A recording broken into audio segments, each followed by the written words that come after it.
Alright, well, we're trying to finish this project up, at least this portion of the project. So, here I got my chuck.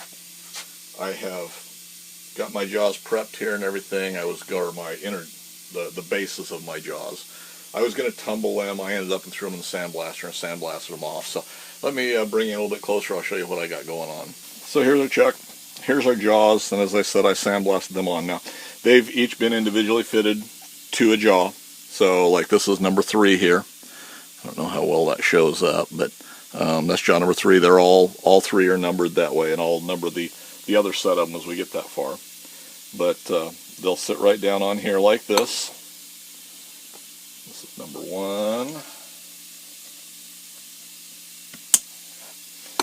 And this will be number 2. Now, I'd originally said that I was going to, there we go, that I was going to either countersink these or counterbore them. When I went over to my little Ace Hardware that I normally go for these little short items like this when I don't want to stock screws, why, they didn't have any countersunk heads, and I actually wanted countersunk at least here in the front. So I ended up with button heads, and they'll work fine for this set of jaws anyway. So the way they're going together, and I might as well go ahead and screw them on here real quick while we're talking, because we're going to take it over to the lathe and screw the chuck onto the lathe. Now I have already, come on now, I've already preloaded this chuck. I've got a piece of round stock down in here, and there's a little bit of method to the madness of why I preloaded it the way I did. Let me get these on here and we'll show you what's happening. That one's a little bit tight.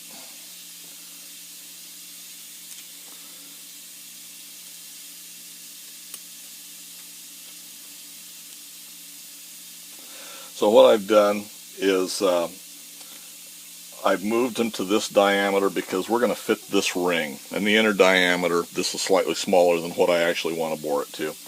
And it will lay quite nicely in the center of that. Now these button heads will probably work for this. We've got enough thickness. And this is for a, this is not the set of jaws that I'd originally planned on building for this. I've got another project of stuff that I produced that I was going to go ahead and show everything that goes with it. This setup will actually go to another little item that I produce, but I don't market it through me. It's I've got an agreement with another entity that we market it under their branding for right now anyway. That may change in the future, but so I'm not really going to show what we're building off of this set of jaws. But this kind of design can be set up for anything you want it to be. It could actually be set up as something that was an offset chuck if you wanted, or anything that you want a specialty set of jaws for that you could produce, whether it's through just turning or milling. Why that could be adapted to this kind of a setup. Now a lot of times it's going to be better suited to a set of 4-jaw chucks, but if you've got something that's really odd shaped that you want to chuck up in the lathe. But a lot of things, depending on the necessary accuracy and the repeatability that you need, could probably quite easily be done on a 3-jaw like this. So let's go ahead. We've got that pretty well tightened down. Now what I'm going to do is I'm going to set it up in the lathe. This is the ring that's going to go on, and I'm going to machine these and put them together as a unit, basically. What I'm going to do is I've got enough depth here to clear these button heads. At some point I may change them to a countersink depending on how it works out. But we want to bear in mind when I set this up, this is a well-worn chuck. So I'm going to make a couple of little changes that hopefully will accommodate that. But what I'm going to do is I'm going to set it up on the lathe, and we'll go over and look at that. I'm going to turn it so that we can recess this ring down into the jaws just a little bit, just enough to where they positively index.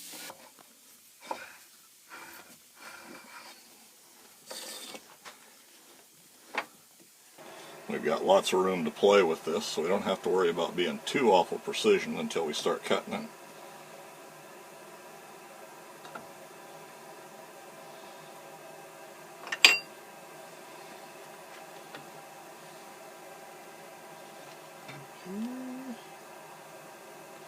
That's a little close.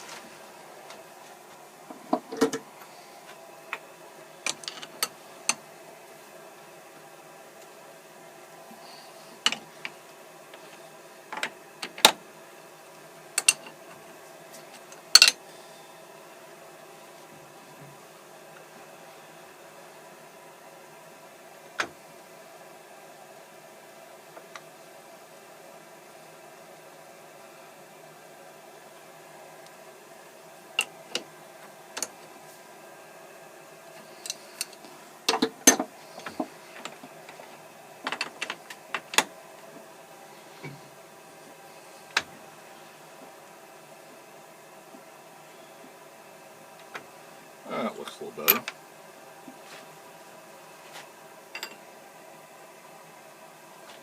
Just about there.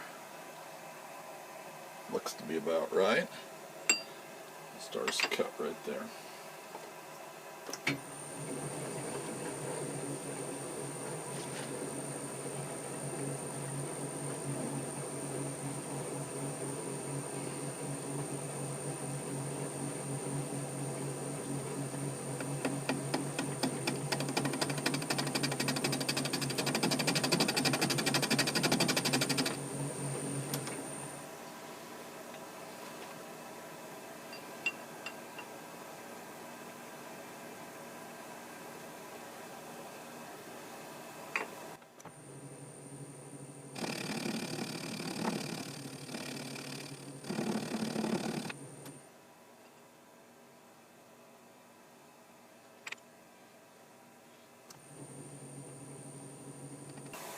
Well, it's looking pretty good. Let's go a little bit deeper, and we can take it down a little bit more.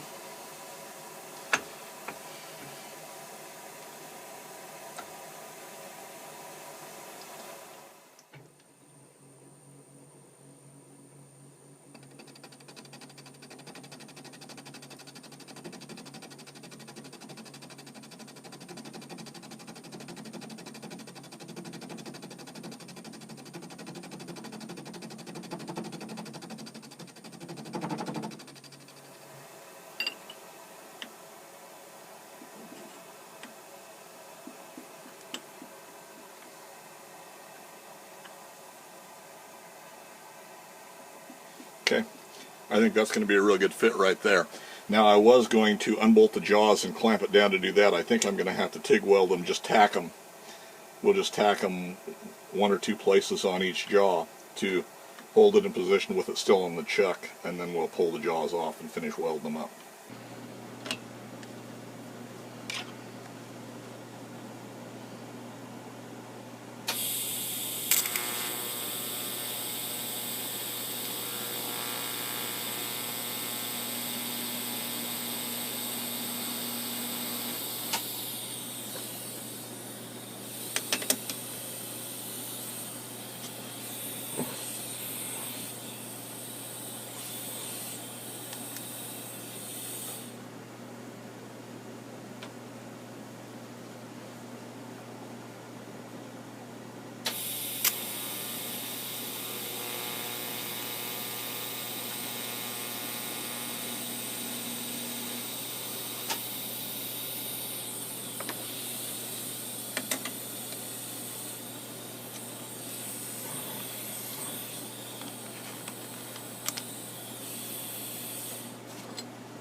Oh, who tightened this on there so tight?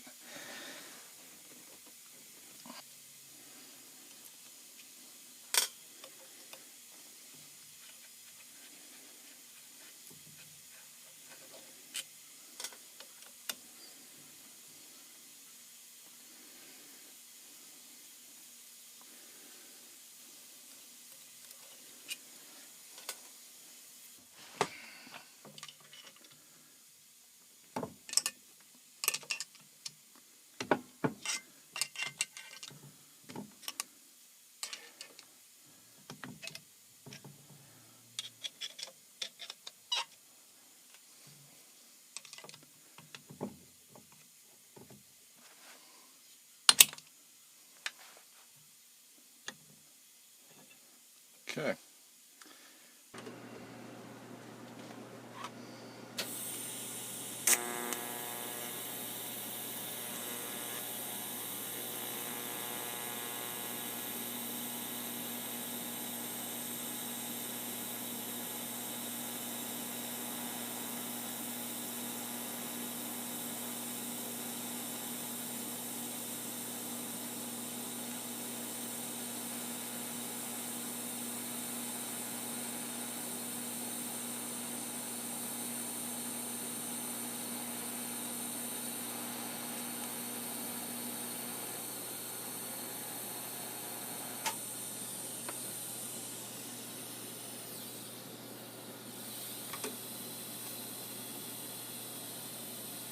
let that cool, and then I'll go on to the next one. Well, this has had time enough to cool, so let's unclamp it. See what it looks like here.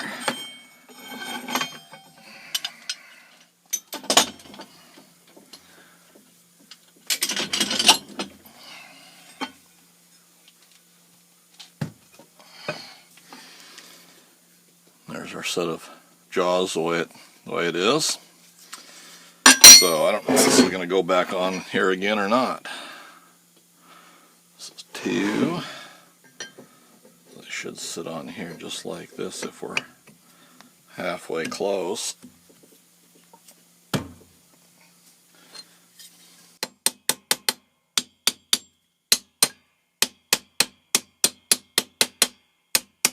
That doesn't look like it warped out of shape too bad. Let's see if we can tighten it back down into place. If we can, and it'll tighten down the way it's supposed to, I will go back and chuck it back on the lathe, and then I'll just face it off and start boring the inside a little bit. Then we'll just enough to true it up. Now we'll probably have to go back and slightly true these up again after we've cut them, because for these to tighten down right, it's a good thing that they're tightening down the way they're supposed to, but it also may just very well be pulling the scroll part of the bottom part of the main jaws, or the base jaws. There's enough slop in there that they may be kind of tensioning them differently.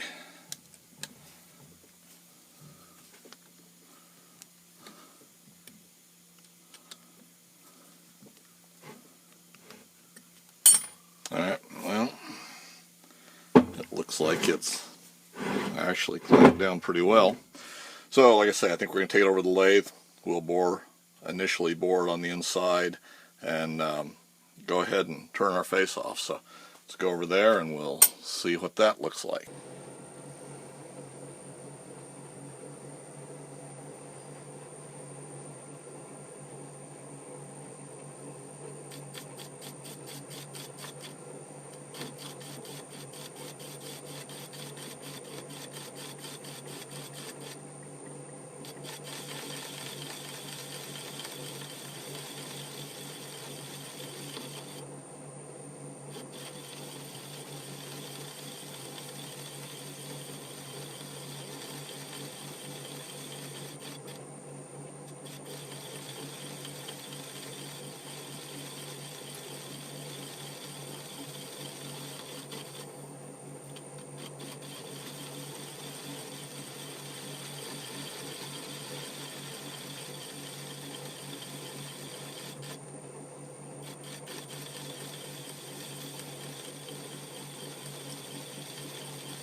I think that looks pretty good.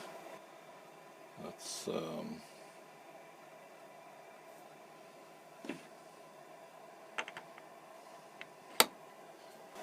hope this is going to get us in close enough here. Really, the outer diameter is not that important. Let's just true it up a little bit just to...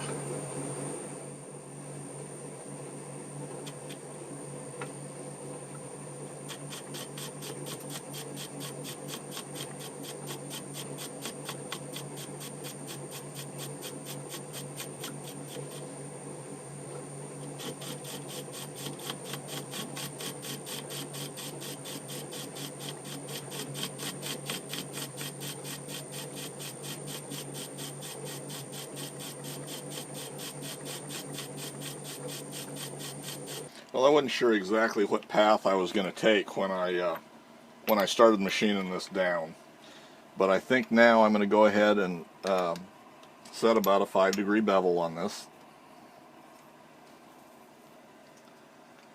and we'll just set it up accordingly. And it doesn't have to be exact. I'm just guessing as that's about what I want to get full contact.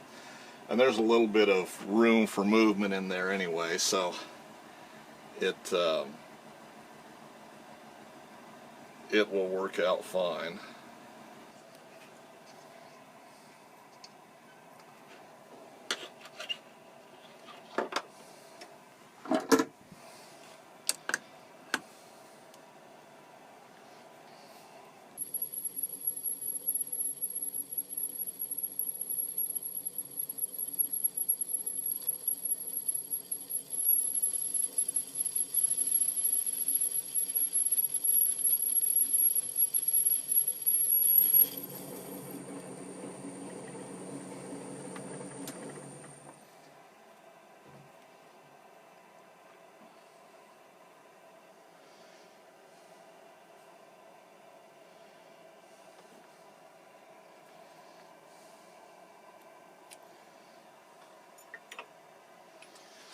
Okay, well I'm going to take a couple of measurements on this and figure out where we're at with it, and then what I'll probably do, assuming once we get that machine to the proper size, we'll go ahead and pull it out. I'm going to mark it off, and I'm going to segment this in the bandsaw, and then just take it to the belt sander and final finish the contours where they're going to meet and grab. So let me get some measurements and we'll come back and take a look at it and see where we're at. Okay, well I've made a couple of adjustments to it, and I think we've got it to the dimension we want. So let me pull it off of here.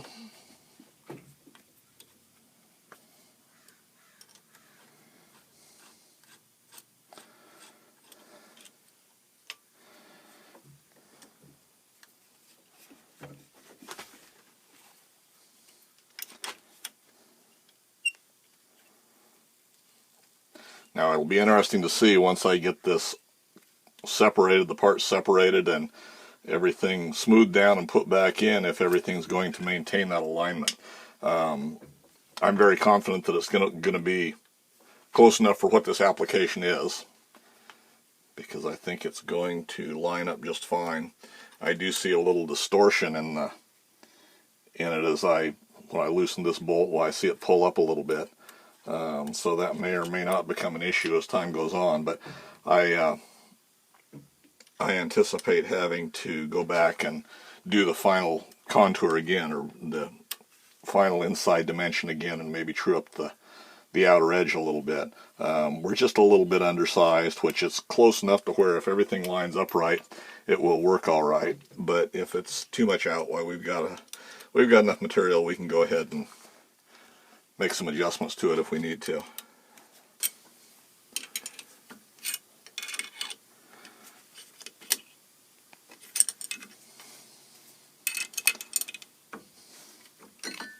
There we go.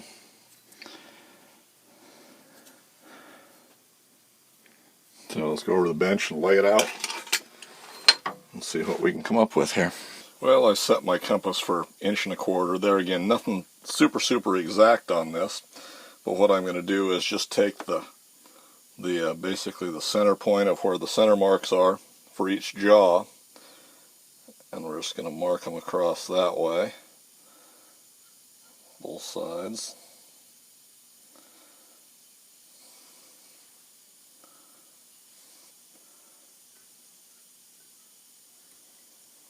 Now I could cut them right to the edge of each one, but I don't think we need that much support. So I think this will do a fine job with it. And I guess if it won't, we'll find out real quick.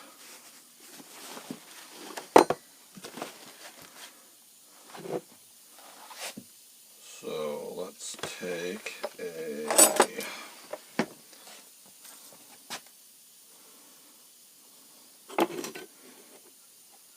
there again, I think we're just going to eyeball this whole situation.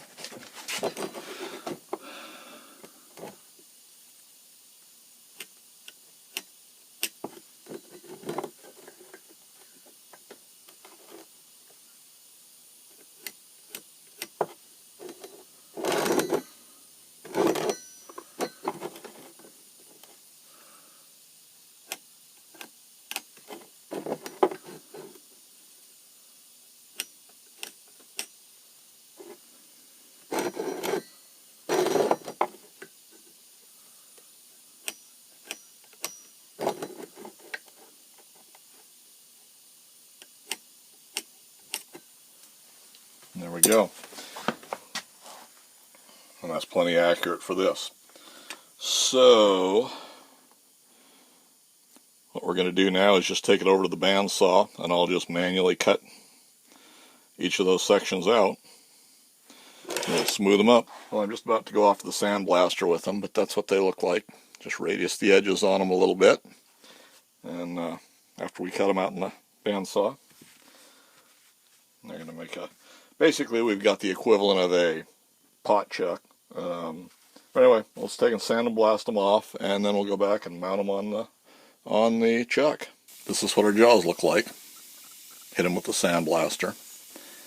And this is number 3. I suppose we can just start putting them on as we've got them here.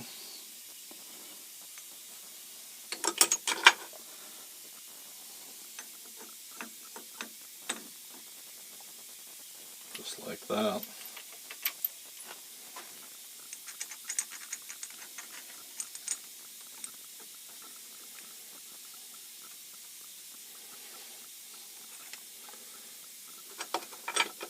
And once we get final fit on this and everything, next time I run the bluing tanks, why I'll throw these, probably hit them in the sandblaster one more time just to knock the crap off of them, and then run them through the bluing tanks, and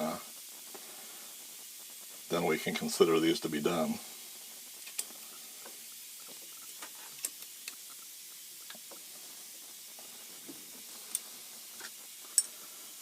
This is number 1.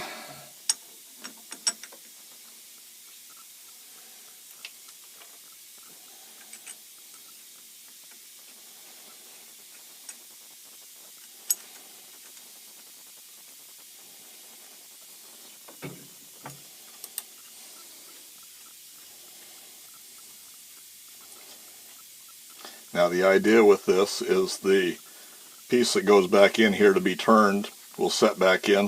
This little shoulder will act as a stop, and that will position them for length for any machining operations that have to be done there.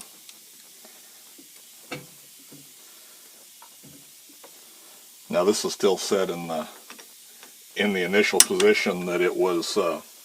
We still got the plug in the middle of it, so to tension the jaws. So what we'll probably do is go ahead and run it just to see how true it looks like they run with the plug in, and if everything looks good, then we'll pull it out.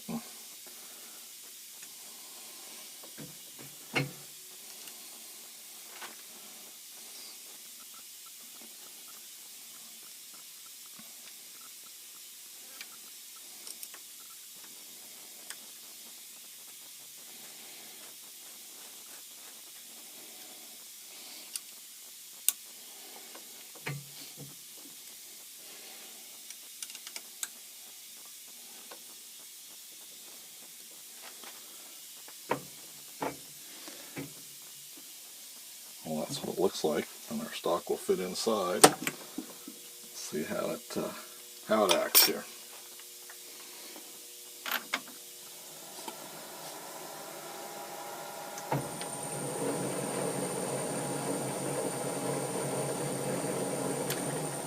Looks pretty nice. I like it.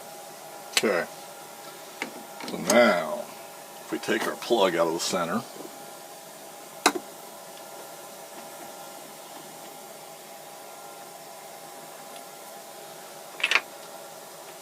now the reason I set that 5-degree offset in them is we've got this much play in these jaws. So my thinking is when we clamp something in there, they're going to cam outward, and hopefully we'll get a good bearing surface along there. I'm pretty happy with that, I think.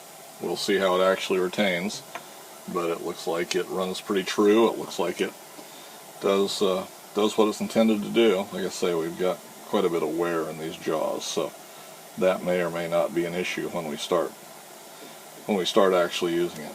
Here's an old ragged, actually this was a liner that's just about the right size. This has nothing to do with what will actually be operating in this chuck, but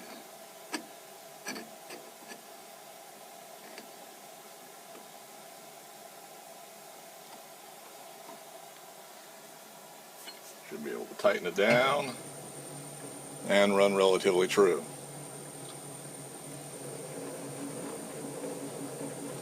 So, like I say, for the piece that's actually going to fit in there to be machined, it will set down in, index off of that, and it fits the contour a little bit better. So, there's the idea of it.